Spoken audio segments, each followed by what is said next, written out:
Good evening, everyone. I'm Anita Slate. I'm a library assistant here at River Falls Public Library.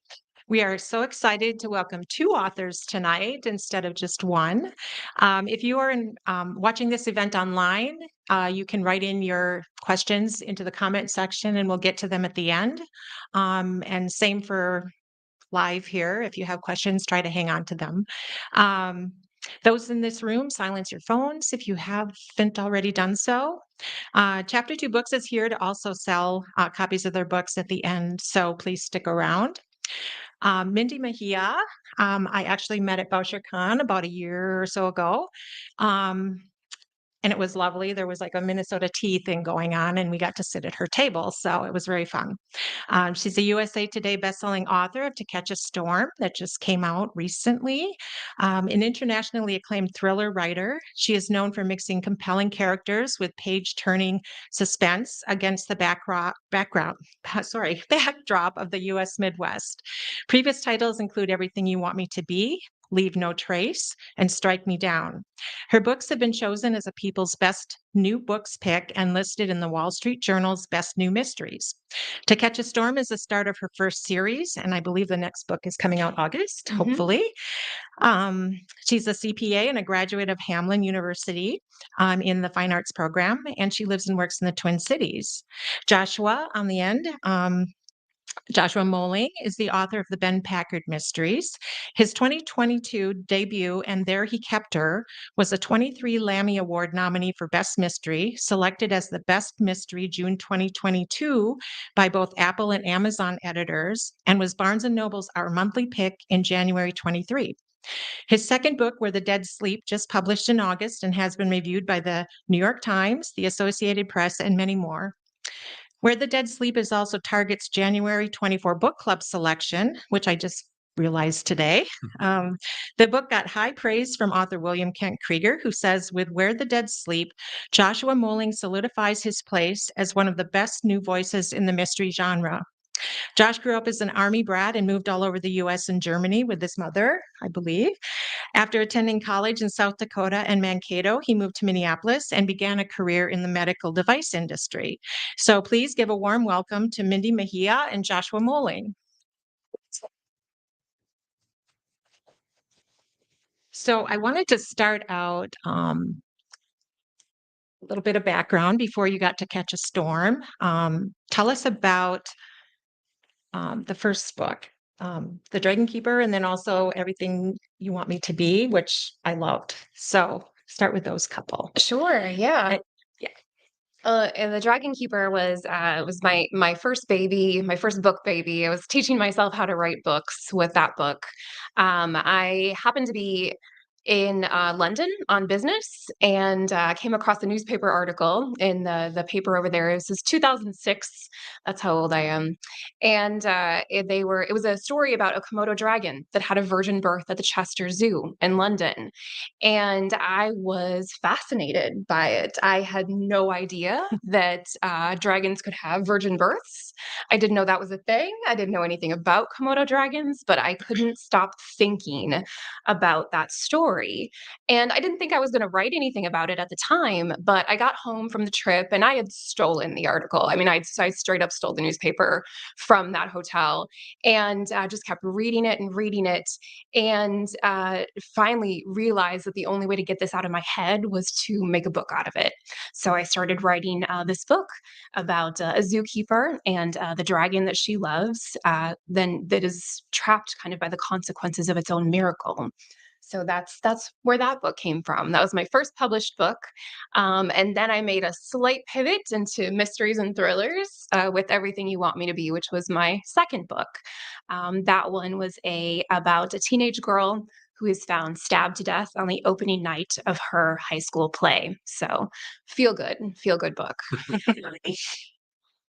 No, but I like that one. It has 3 different points of view. Mhm. I'm a very slow, detailed reader most of the time, and I could not put that book down, to be honest, because I had to keep knowing what was happening, and so that was awesome. And then you have had Leave No Trace and Strike Me Down as well, Mhm. and then To Catch a Storm. So tell us the premise of this book.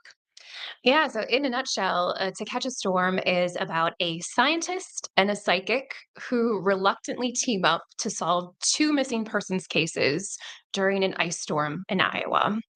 So two very unlikely characters coming together to try to solve these missing persons cases. All right. And how was your experience writing your first series compared to the standalones that you wrote before?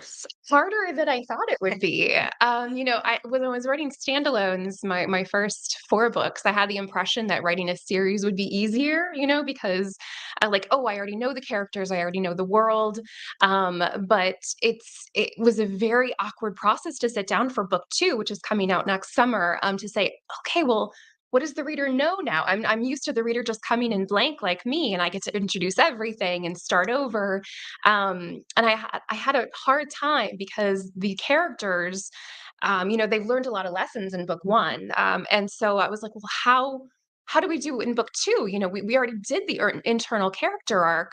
What do they have left to learn? And someone told me, who writes series, and maybe you know this to be true as well, is that, oh, they forget everything. The characters forget all the lessons they learned, and then they have to relearn them again in book 2. I was like, oh, perfect, I can do that. Think with series too is you have to think ahead a little bit more than when you're writing Hmm. standalones. And I've written books before my series, but that didn't get published. But there's sometimes you want to plant some seeds in these earlier books that are going to fruit in later books. Right, And right. when you're writing standalones, it begins and it ends, and you leave them behind. Yeah, or you could end your book on a complete cliffhanger too, and, yeah. So let's jump to you, Joshua. Tell us about the premise of your first book and then this next one. Yeah, so And There He Kept Her opens with two teenagers who break into an old man's house looking for prescription drugs. And what they don't realize is that this old man was responsible for the disappearance of several women in the area many years ago. Um, I guess when I was writing it, I I didn't want to write a book about where the main action was women being kidnapped and raped and murdered, and writing about a character who is doing that currently. But I thought what might be interesting was, what if that was the backstory? What if this bad guy Emmett had done all those things in the past, and now he's an old man and he's in bad health, and he's living kind of almost in poverty and isolated, and now he's the one who's being victimized. So what happens when the when the hunter becomes the prey is what was I was more interested in with that character. Mhm. Um, so the two kids break into the old man's house looking for prescription drugs. Things go very, very badly for both of these kids. And then the other main character is Ben Packard, who's a sheriff's deputy, and he was a cop in Minneapolis. He had kind of a traumatic event happen to him, and so he's left Minneapolis and came back to this small town where his family had a cabin when he was a child. Um, and then the family stopped coming here when his brother disappeared. So there's kind of this arc that goes through the first few books about what happened to Packard's brother, that finally gets resolved in the third book. Maybe we'll talk about that later.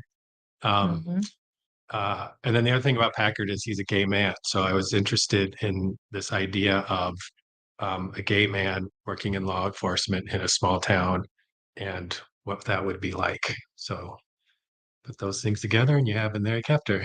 All right.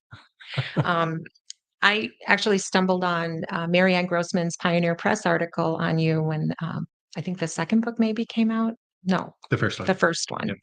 Um, and it said that you had been writing for like 10 years and um, didn't know how to fix some structural problems in the story. So tell us how you fixed them and how you got published. Yeah. So I was a student at the Loft for a long time in Minneapolis, the writing center that they have there. And I have two trunk novels that are both really, really bad books. Um, and I spent years and years and years writing.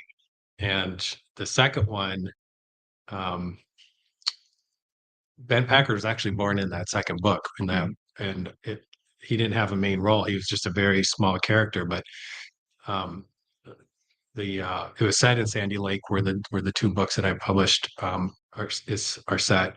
And in that book, the two main characters were talking about the sheriff's deputy, and they're making him the butt of they're talking about him being gay, and he was kind of the butt of this joke between them. But the sheriff's deputy didn't have any real role in the book at all. And I sent that book out to agents, and 4 or 5 of them requested the whole manuscript, and then 4 or 5 of them came back and said, "Doesn't work." And I was like, "Oh." And at that point, I spent like 5 or 6 years on that book, like more than a dozen revisions, and I just didn't know how to fix it. And I didn't want to put any more time into it. But the idea of this sheriff's deputy who's gay in a small town kind of stuck with me. And so I just kind of plucked that character out of that book and wrote in there, gave him his own book to find out where he came from and how he got there and what his life was like. And that agent, one of those agents who told me this book doesn't work, said, "I want to see what you write next." And so about 2 years later, I emailed her again and I said, "Hey, you read my whole last manuscript. You said you wanted to see what I wrote next. Here it is." And then I got the call. She said, "I love the Yay. book." Okay. And that's, go I mean, ahead. for people who aren't in the industry, that's a love letter from an agent when they're like, hard no, but keep me in mind. Like that's the best you can Yeah. hope for. That's Yeah. fantastic. Yeah. So was that Mary Gordon at the Loft, or was that your publisher agent? Mary Gardner Oh, was the Gardner. teacher at the Loft, Okay. whose novel class I took several times and got really to be really close with Mary. But my agent, Okay. that was the one who said that. All right. People have agents. Mhm. Yes, and I wanted to plug their marketing team. They were fantastic, helping set this whole thing up for several months, actually. I wanted to jump back to you now, Mindy. You, in your former life, maybe, you were an accountant, Mhm. and that makes its way into Strike Me Down, I believe, the Nora character. Um, Tell us the transition of full-time work, and then are you writing full-time now?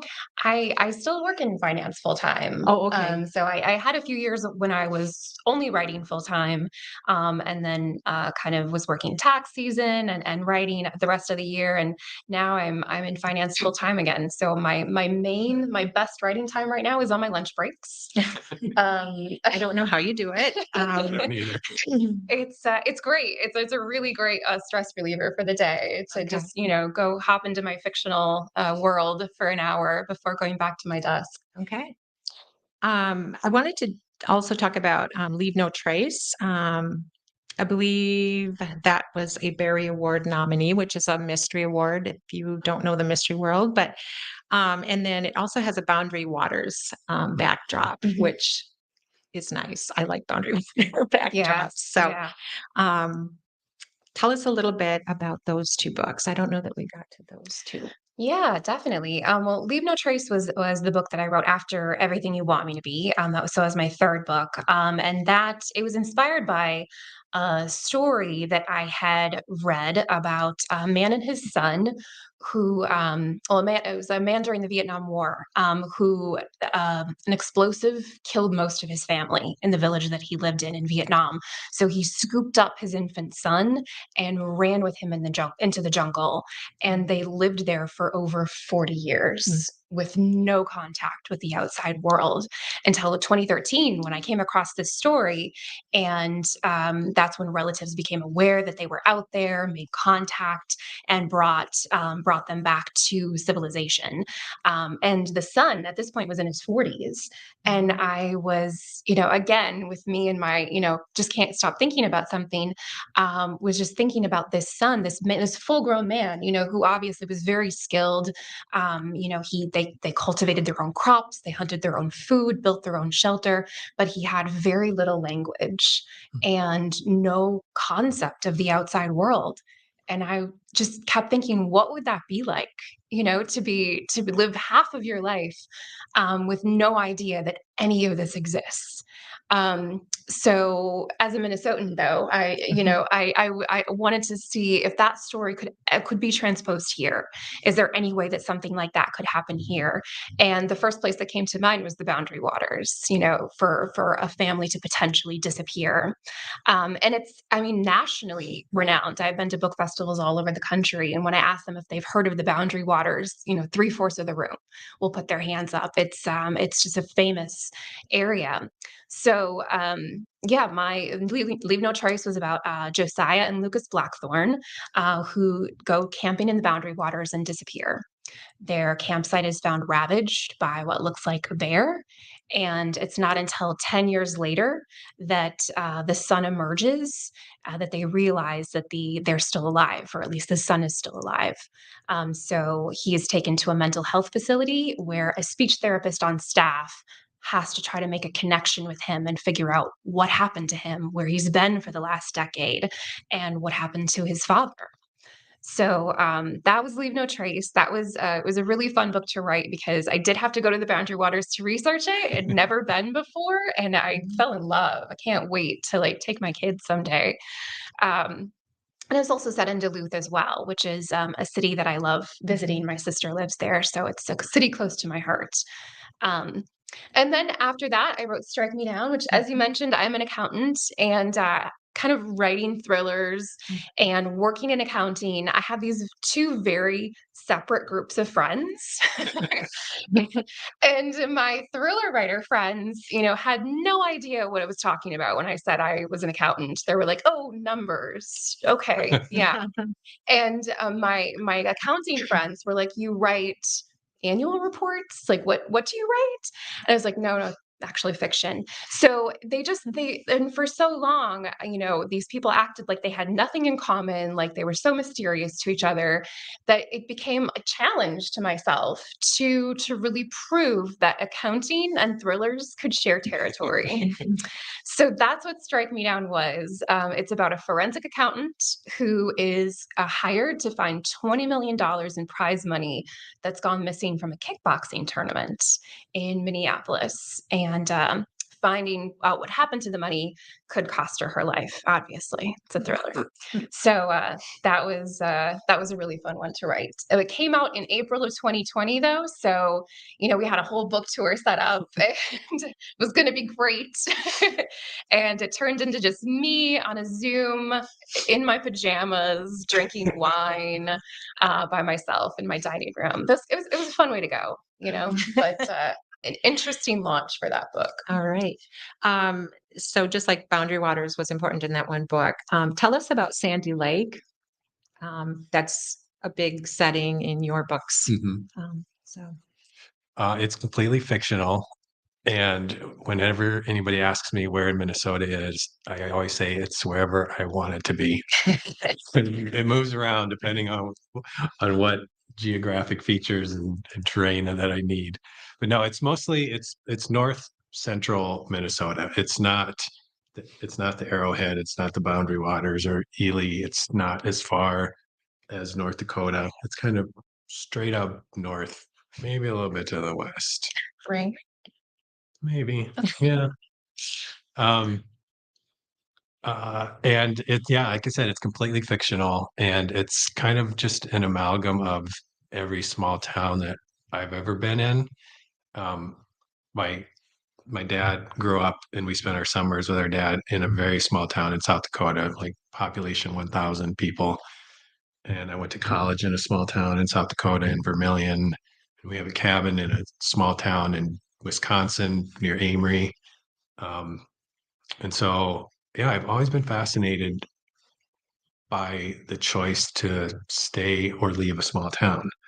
And my dad was born in this small town and still lives there. And, what trade-offs do you make to stay in a small town and make a life in a small town? And what it's not all trade-offs. There's fantastic things about small towns too, but I've just been interested in small towns because from my exposure to them. And then I think small towns are great representatives of the macrocosm too. Just even small things get blown up large in a small town, and they're great settings for conflict. And And everybody knows Everybody everything. knows everybody's business. Yeah. Yeah. Um, so I also wanted to ask about the two books. There's an interesting shift. The first one was a thriller and police procedural, and then the second one is more of a whodunit. Mhm. Um, what sparked the idea for that? Yeah, I was just telling the gals from chapter 2 over here that the first one was a kind of an exercise in me not knowing what I was doing. I was like, "You can't get tell who the killer is in the first chapter." And I was like, "I didn't know that." But like I said, I was really interested in the bad guy, in the character of the bad guy, in the idea of, he'd done all these horrible things. Now he's the one being victimized. And you can't really explore that if you don't talk about him until the end of the book. So the book opens, these kids break into his house, and from chapter 1 where those kids are and who has them and what's happened. And then it's a little bit dual point of view between Packard getting on board with the girl's mom is like, there's something wrong. She left without her diabetes med, without her insulin. And Packer's like, maybe she just took off with her boyfriend and they're holed up in a cabin. And so, Packard has to get on board. And at the same time, you're seeing interactions between Jenny, the girl, and Emmett, who's keeping her locked in this room in his basement where he's kept other women years ago. I didn't know you couldn't do that, but I guess I made it work. It seems like it works. But yeah, then when it came time to write the second book, I consciously said, well, I want to try to write a whodunit to try to keep the identity of who the actual killer is a secret and see how long I can trick you until we get to the end. It's not about tricking you. It's about, a little, red herrings and a little bit of misdirection and trying to keep the identity of who did what more concealed until later in the book. And again, I had no idea what I was doing, figured it out on the job training, and it seems to work.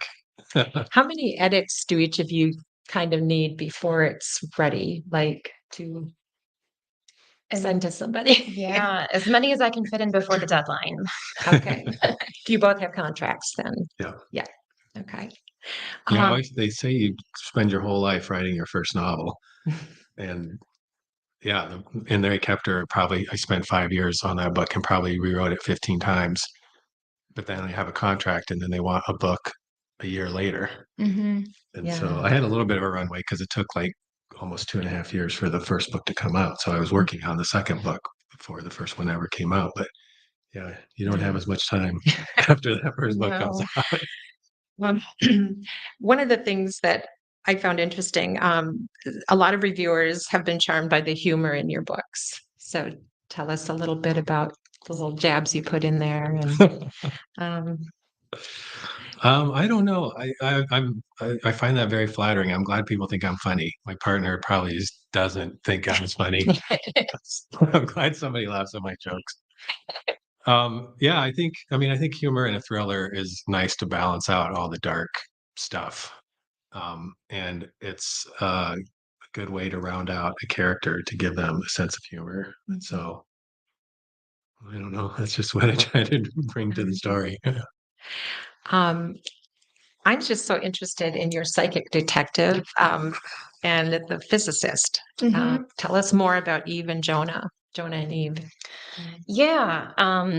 So Jonah was the character I thought of first. And To Catch a Storm, the psychic, I was listening to a podcast about psychic detectives, and so that's where the idea for him came from.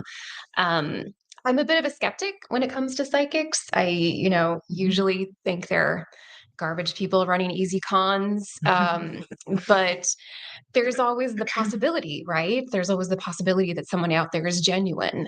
I have had one psychic experience where I dreamed about my nephew before he was born, before my sister even knew she was pregnant, and just knew immediately when I woke up that I was going to meet this baby, and it was such a strong feeling, and there was no basis for it at all.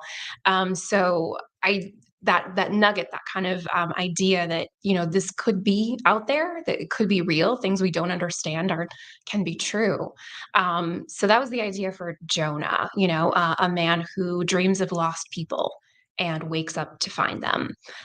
So he's a bit of a almost that's where the name comes from Jonah, the reluctant prophet. He's didn't ask for this gift. It makes it very difficult for him to live in the world because he's constantly bombarded by the thoughts and emotions of everyone around him. It would be impossible for him to, be on a panel like this. Yeah, just die. So Jonah was very intriguing to me. It's the kind of thing that, psychic abilities at first seems like a superpower, but the more I got to know him, the more it really feels like a disability to him. So when we meet him, he is not in a good place. he is haunted by a girl he has not been able to find for 4 months. He dreamed about her in a barn, bound in a barn somewhere in Iowa. And he can't find her and has no resources to do so because his best friend, who was a cop, he inadvertently got him sort of shot. And so they're not on speaking terms. And so he's on his own and not doing well. And then he dreams about another man in the same barn. And he figures out that this is Eve's husband. Eve Roth is the scientist in the book. So she comes home one morning and her husband is gone. He's disappeared. The police think that she had something to do with it. So they're not being very helpful. And the only help that is offered is in the form of this psychic. Now, Eve as a scientist really has no time for this. I mean, she's rational. She is evidence-based, her nothing in the paradigm of her life allows for someone like Jonah. But there's neither one of them have anyone else to turn to. And neither one of them are giving up. They share determination as a common trait. So they do end up working together reluctantly at first, but they find more and more common ground just because they are both people of integrity. They come from completely opposite experiences, and but they do share that.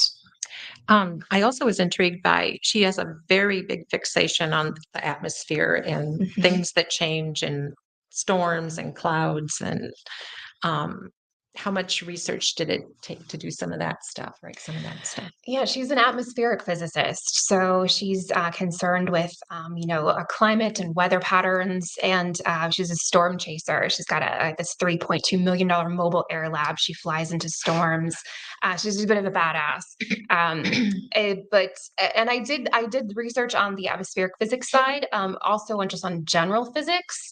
I was not a great physics student. It was the only class I had to take pass fail in high school. Really? Yeah. So it was challenging. It was a challenging subject for me as a kid. But the older I get, the more fascinated I am by physics because it's the language of our universe. So I've found myself just reading like popular science books and really trying to educate myself. And writing Eve was an excuse to do that, to learn more about a topic that I'm really interested in.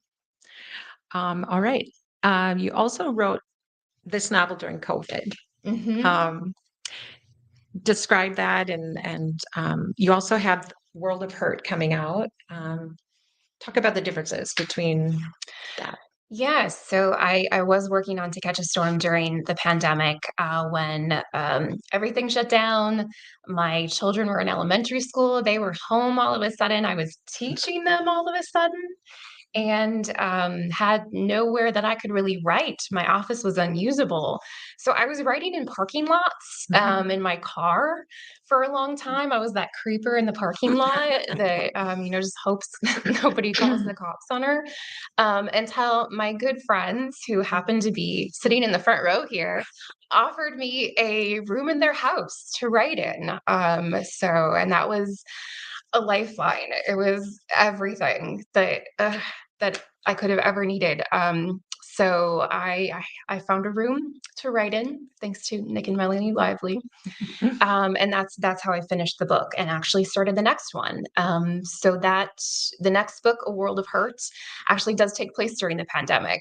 I don't think everyone needs to write about the pandemic, but it was a huge event in my life, and I feel changed by it. And so it was something that I knew I needed to deal with on the page.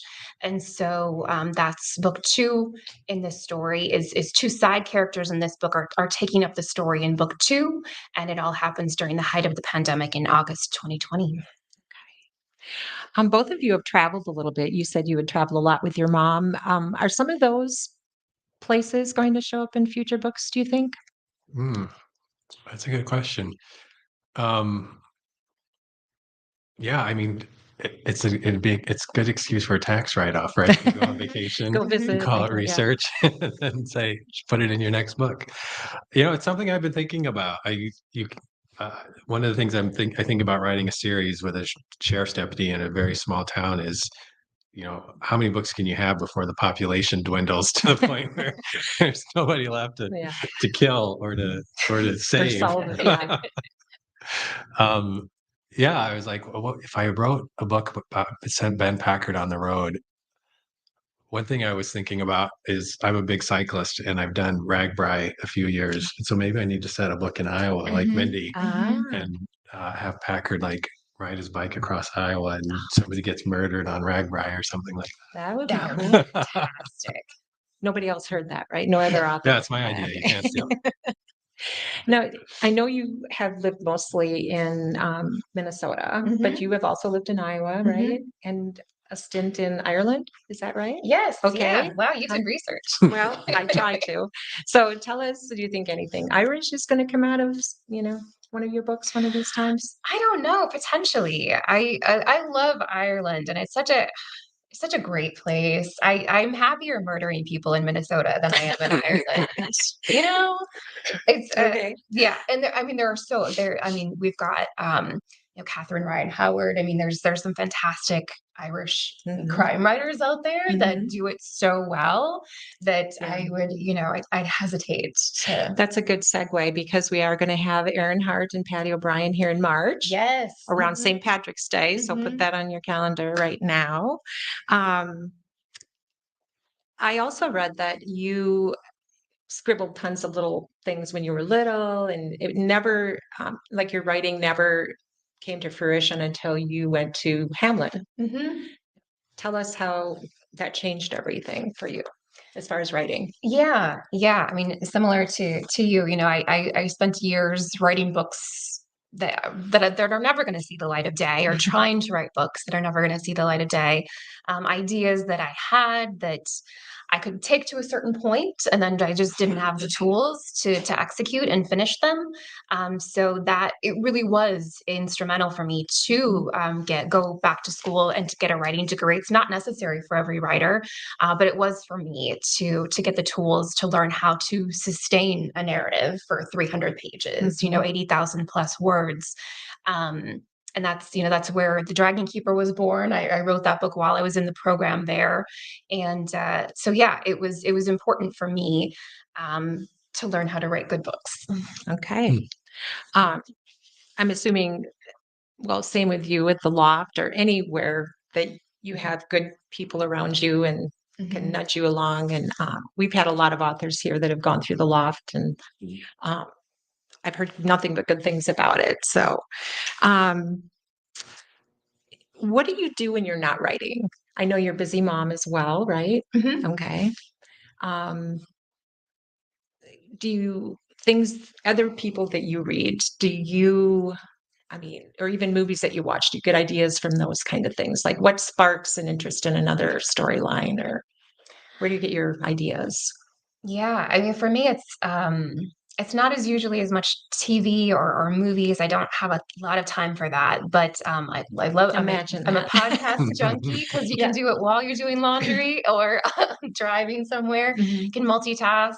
So I do like to listen to a lot of podcasts or just reading newspaper articles. I mean, inspiration is the easy part, Mhm. right? You can that can come from anywhere, and then it's that's just the starting line. It's what you do with it from there. That's where the magic is, and that's the hard part. So yeah, I mean I think inspiration, it comes from everywhere. I know. I mean, I'm working on book three in the Iowa series right now, and there's going to be another book in the series after that. I'm on contract for 2 more. And after that, I've got 2 standalones that I know. So the ideas are never the problem. It's finding the time to Right. write the books.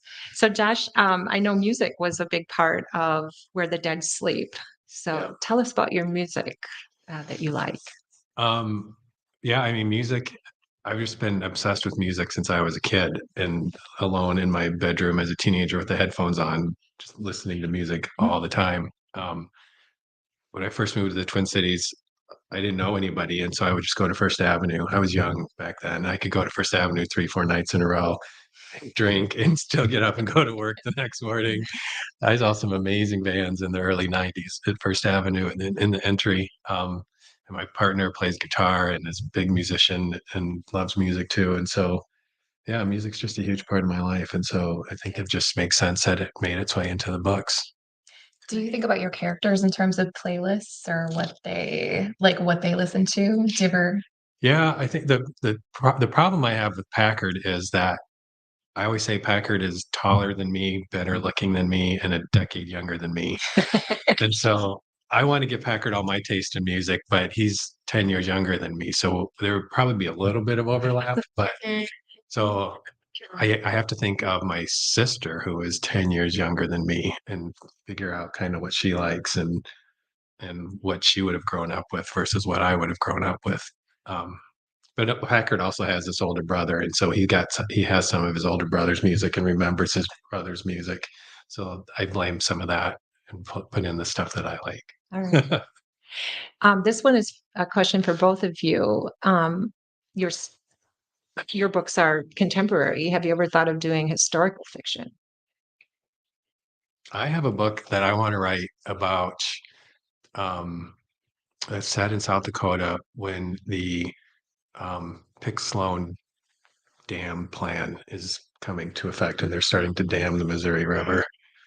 Um, and when I saw Kruger came out with the River Remember, I was like, God damn it, did you steal my idea? Uh, and then, which I haven't read yet, so I'm sure I know they're two totally different books. I know they have nothing to do with each other, but darn it. But yeah, it's something. It's one of the books that I would, like Mindy said, eventually love to find the time to write. Yeah. Right. Like, what is your schedule? I know your schedule's quite busy. I'm sure yours is too. You're still working full time Yep. in another industry. Um, give us a day in your life of writing around all this other stuff. Like, when do you get up? When do you go to bed? Do you ever go to bed? Yeah, Sometimes. I write in the evenings. We were fortunate that when the pandemic started, both of our jobs easily transitioned to 100% remote. And so, I was on this writing schedule before the pandemic because we go to work, come home and have dinner, turn off the TV, and then I go in the office and write for an hour or two, and Chris plays guitar or paints. Um, yeah, 3 or 4 Okay. nights a week, and then there's some time usually invested on the weekends too. Okay. Same for you. You just try to fit it in wherever, I right? do have lunches. During the week, my lunch breaks are best. I wish I could write at night, but my brain is mush by like at this point. Like I can talk, but I can't write. Um, and on the weekends, I do writing sprints. I'm part of Mystery Writers of America. We both are actually, Mhm. and we get together on Zooms on Saturday mornings and chat for a few minutes, and then we write for 40-minute sprints where you're just writing for those 40 minutes, stop and check in, write for another 40-minute sprint. It doesn't sound like that would be productive, but the pressure of having other people there writing as well makes it very, very productive. And then I have another friend, another writer friend that we get together in person on Sundays and sprint at coffee shops together. And those sessions are always really, really productive. You can't check your email when somebody is like right next to you working on their book, like, oh, I better work on my book too. So it's those are great. Awesome. Um, I was going to also ask, does anybody else have questions? We're almost to the question part anyway. Yes. Oh, okay.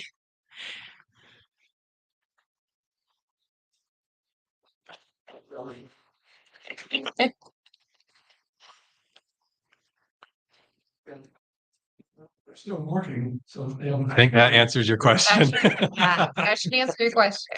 Yeah. It's never going to pay a living wage for most of us, unless if somebody's writing full time, generally they have a very wealthy partner or spouse that allows them to write full time, or, they're one of the 10 authors that you always see on the New York Times bestseller list. That's what William Ken Kruger says. His advice to writers is marry somebody with a good job. He's not wrong. Buy a contract, I'm going to offer you this amount of money to write this book, or do you get paid by the number of books you sell? It's a little bit of both. You usually get an advance for like, it's like a 1 or 2 book deal, and then you have to earn out that advance by selling books. And so you have to sell so many books before you ever see another penny on top of that advance. And a lot of authors, they don't earn out the advance. They get paid what they got paid up front, and that advance gets paid out over years. There's like part of it when you sign the contract, and part of it when they accept the manuscript. And if it's a 2 book deal, then the third of it doesn't come until they accept the second book. So a small advance paid out over 2 or 3 years is not going to keep a roof over your head. But then, yeah, it's if you sell enough books and earn out the advance, and you start making more money on top of it. And you got royalties, yeah. You're making books. Oh, that's all right. You had a question too. Yeah, as a reader, I think it's most interesting when something isn't all good or all bad and characters that are terrible or sympathetic and all of that. And you were talking about sense of humor. And when Emmett puts that girl in the room and he's clearly not thinking about educating her and, evil, terrible stuff and 400-pound diabetic, and then finally gets her locked in the manacles and you're so worried for her. And he says, "Is this what being in love feels like?" Right? And I laughed, and then I'm like, "Oh wait, that's really creepy and awful." So is that sort of thing purposeful, or does Emmett tell you? I mean, how do you? Because that's a razor thin It is. area to make awful things funny Yeah. without being gratuitous or, so it's well done, Thank but you. with purpose. Yeah, I think it gets to your point of, what else is Emmett besides a kidnapper and a rapist and a murderer? At one point, he was somebody's son. He was a young man. He was married before his wife left him, and he built this horrible room in his basement and did these horrible things. So, thinking of him, what was he before he was these things, and what is he now? Kind of helped me see him as more than just a murderer. It's when you go through it, you find I found sympathy for him, which made me want to go take 5 showers. Yeah, yeah, yeah. It was the one of the things that turned the dynamic in that book a little bit on its head was bringing in Carl, who was an even bigger monster than Emmett. And I was maybe a half or maybe 2/3 of the way through that book when I was like, there's something missing. The threat isn't big enough to Jenny, and so then I had this idea of Emmett's got a friend who he helps, who knows his secrets, who's got his own dark side. And then when I brought in Carl, then you had a triangle. And when a triangle, you often end up with 2 against 1. And is it Emmett and Carl against Jenny, or is it Emmett and Jenny against Carl? And when I brought Carl in, then it also put Emmett in almost a protector role. He's her kidnapper, but he also ends up trying to protect her from Carl, which also gives you a different sense of who Emmett is and creates maybe some of that sympathy that makes you feel dirty. Another question I wanted to ask you about To Catch a Storm is there's a lot of grief and loss. Do you want to talk about those topics and how you use those in the book? Yeah. Another feel good topic, right? Yeah, I think there's a lot of lot of found family in this book and lost family.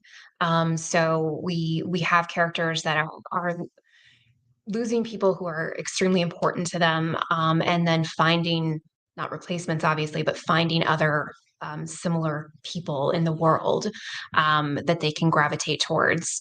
And I think that's just something that we are always dealing with, in our own lives, is who we are losing and who we are finding. So it's definitely a theme. It's a theme in all of our lives, but it's always something that I am thinking about in terms of my characters. That wasn't a very good answer. No, that's fine. Another thing that I was just thinking about, like, who do you have read your first drafts? Do your life partners do that? Do you have friends that do it? Do you have other writers that take a look and suggest things?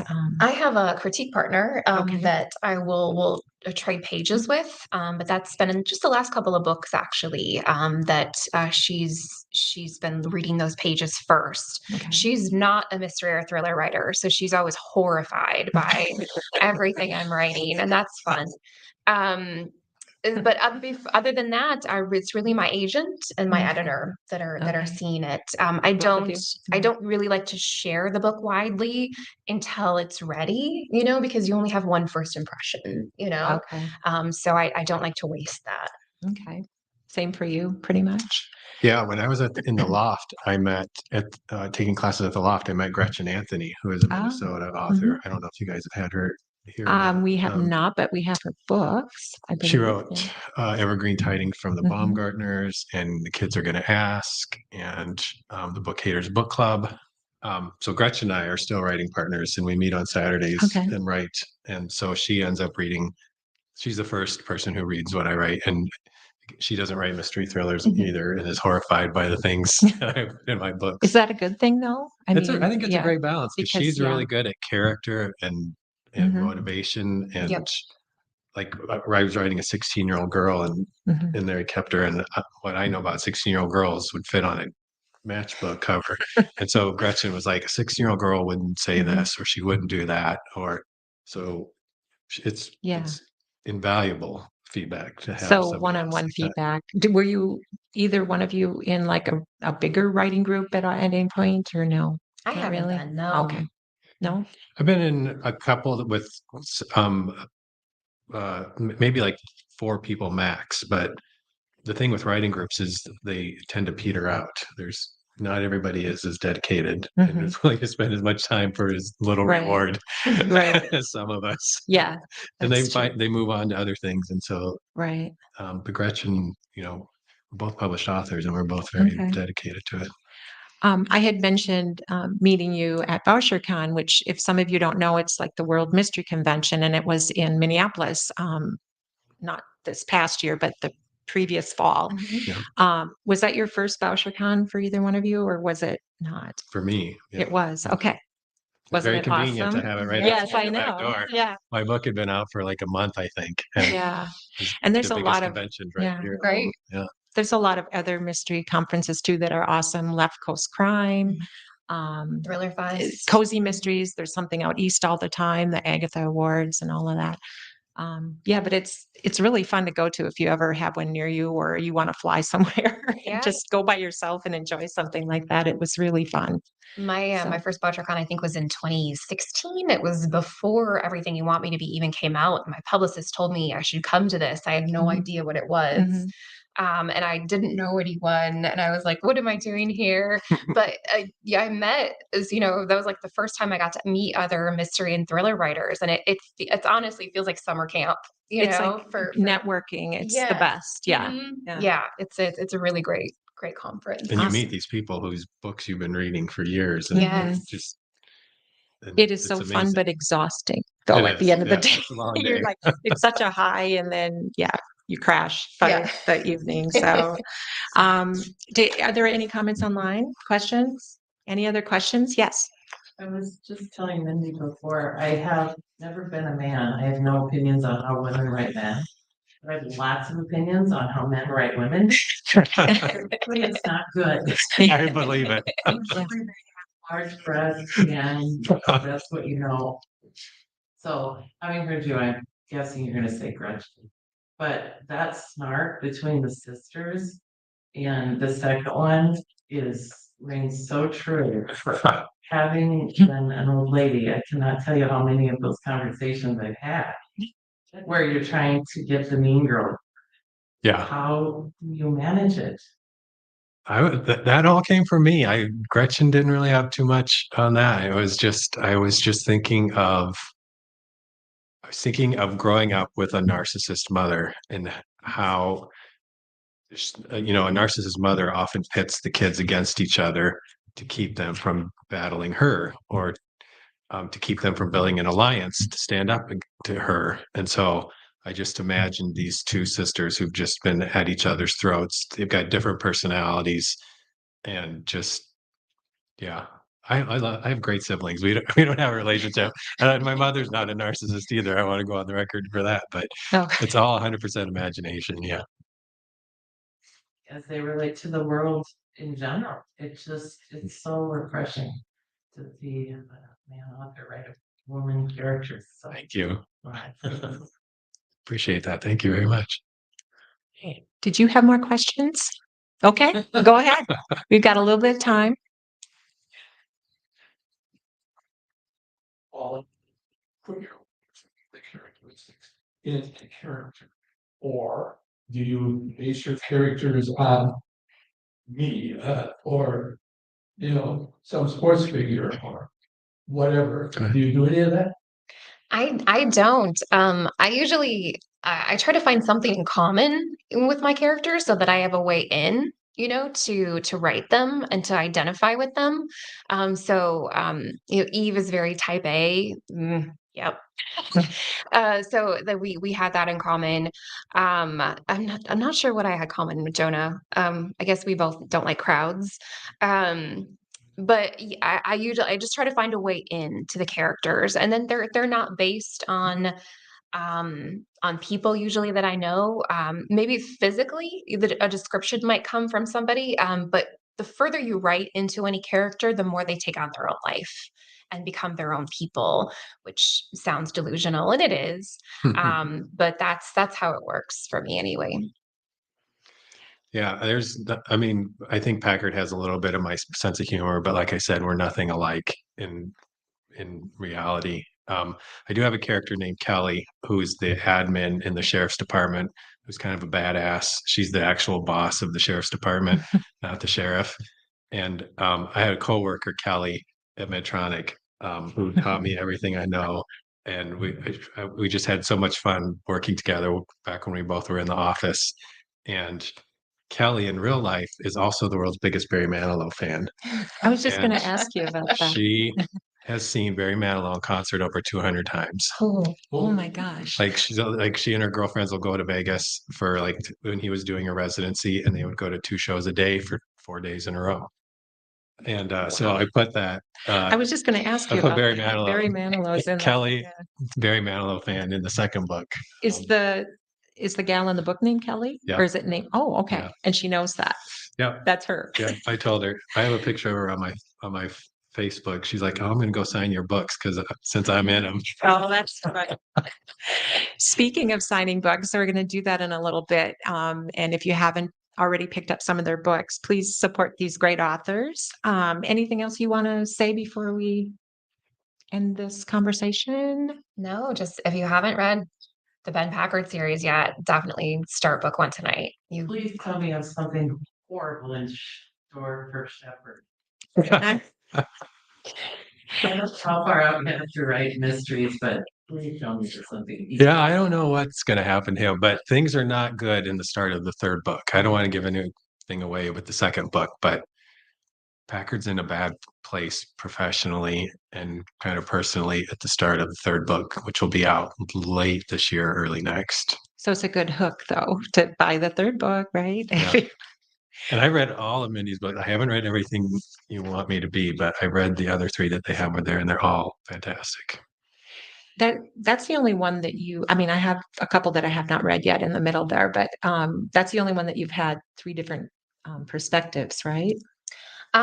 This one actually has three Okay. points of view character. Okay. Yeah, I we've haven't got gotten to even that one. Jonah, and then Max, the cop, Okay. Jonah's best friend, is also a point of view right. character in this book. All right. Yeah, I just I like like that. 3 points of view. Yeah. Do you guys prefer like present tense, past tense, first person, third person? Past tense, 100%. Past. Yeah. Yeah. Yeah. Some yeah. thrillers do like first person and like present tense. And so Mhm. I don't know, but I guess whatever you're comfortable with, right? Versus, yeah. I've been trained in past tense. I don't think I could Yeah. sustain a book in present tense. It would drive me insane. Mhm.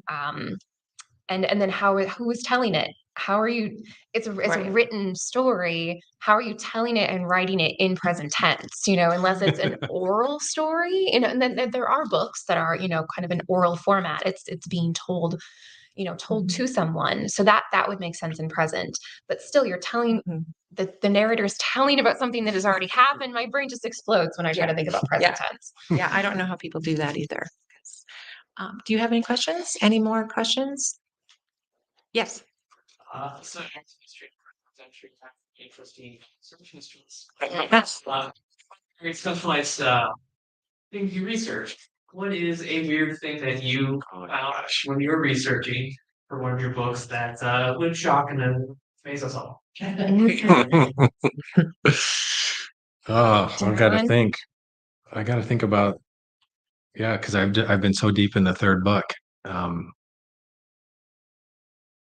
I was Googling how long can you get an accurate blood alcohol from a body that's been laying at the bottom of the stairs for a week? Did you get an answer? Yes, I did. How long do we get? It throws everything off because after you die, your blood starts to ferment, and so they can't get a good blood alcohol Mhm. necessarily because it's going to be thrown off by the fermentation of your blood if you've been laying there for a while.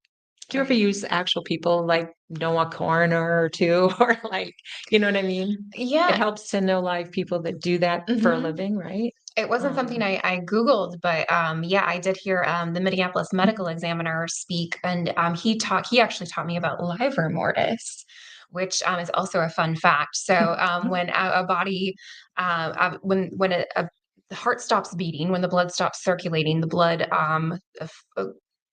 gravity takes over and the blood goes to the bottom of the body. So the skin looks more red on the bottom, and it looks more white and pale on the top. If a body has been moved or turned, you'll see the blood on the top, and that's how you can tell if a body's been moved after they've been murdered. Is just look at the livor Interesting. mortis. Yeah. Interesting fun fact. Fun fact with Josh and Mindy. Okay. Bring your Well, kids. I want to write that one down. Well, anyway, thank you so much for coming tonight. Thank you guys for coming tonight. Thank you for watching online. Thank you for Chapter 2 for being here, and please support these authors. Continued best wishes on both of your future endeavors. And for more info on any of their activities, go to their websites, which are MindyMejia.com. JoshuaMoehling.com. there you go. And thank you for Mandy and Jenny, who are their marketing people, who were great at keeping everything going here. For more details about our future events, I wanted to plug, we have Winter Wellness that has started. If you showed up today, you get some tickets tonight. So just go upstairs and grab one of these and you can get some tickets. There's some amazing prizes upstairs for Winter Wellness, which goes through March. So thank you, everybody. See you next time. Sarah.